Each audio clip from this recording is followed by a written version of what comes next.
জমি সংক্রান্ত বিরোধের জের ধরে পিরোজপুরের নাজিরপুরের ৩ নং দেউলবাড়ি ইউনিয়নে ৬ জনকে কুপিয়ে গুরুতর জখম করার অভিযোগ পাওয়া গেছে। অভিযুক্তরা হলেন দেউলবাড়ি গ্রামের নজরুল ইসলামের ২ ছেলে এমদাদুল্লাহ ও নুরুল্লাহ।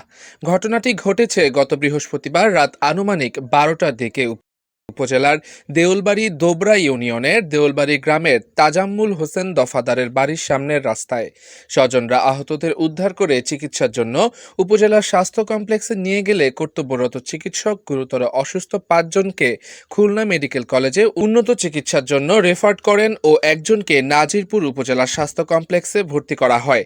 স্বজনরা জানান, স্থানীয় নজরুল ইসলামের ২ ছেলে ইমদাদুল্লাহ ও নুরুল্লাহ এর সাথে সীমানা সংক্রান্ত জমি নিয়ে দীর্ঘদিন ধরে বিরোধ চলে আসছে।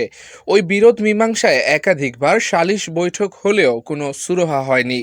পরবর্তীতে গতকাল দিনের বেলায় প্রতিপক্ষদের সাথে বিরোধ দেখা দিলে এক পর্যায়ে স্থানীয়রা সমাধান করে দিবে বলে বিরোধ থেমে যায়। এরপরে বিষয়টি স্থানীয় তাজাম্মুল হোসেন দফাদারের মাধ্যমে সমাধানের লক্ষ্যে আহতরা তার কাছে যাওয়ার জন্য বাড়ি থেকে রাত ১১:৩০টার দিকে বের হয়ে দফাদারের বাড়ির সম্মুখ রাস্তায় পৌঁছালে পরিকল্পিতভাবে প্রতিপক্ষ এমদাদুল্লাহ ও তার ভাই নুরুল্লাহ ধারালো দা দিয়ে প্রতিবেশী আলাউদ্দিনের ছোট ছেলে জসিম, মৃত সোবাহানের ছেলে শাহাবুদ্দিন, রফিকুল ইসলামের ছেলে ইয়াসিন, মৃত হাবিবুর রহমানের ছেলে আজাদ শেখ, শাহাবুদ্দিনের ছেলে কাউসার, মোহাম্মদ আজাদ মিয়ার ছেলে রাজু শেখকে কুপিয়ে গুরুতর জখম করে। এ সময় তাদের ডাক চিৎকার শুনে স্বজন ও স্থানীয়রা ছুটে আসলে অভিযুক্তরা পালিয়ে যায়। এ ব্যাপারে নাজিরপুর উপজেলার স্বাস্থ্য কমপ্লেক্সের কর্তব্যরত ডাক্তার অশেষ প্রতিম রায় বলেন, রাত ৩টার দিকে চিকিৎসার জন্য ৬ জন এসেছিল।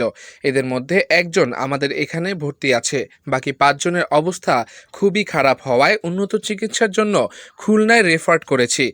এ বিষয়ে নাজিরপুর থানা অফিসার ইনচার্জ মোহাম্মদ মাহবুব আল ফরিদ ভূঁইয়া ঘটনার সত্যতা নিশ্চিত করে বলেন, তাদেরকে উন্নত চিকিৎসার জন্য ঢাকা পাঠিয়েছে। তাদের অবস্থা ভালো না শুনেছি।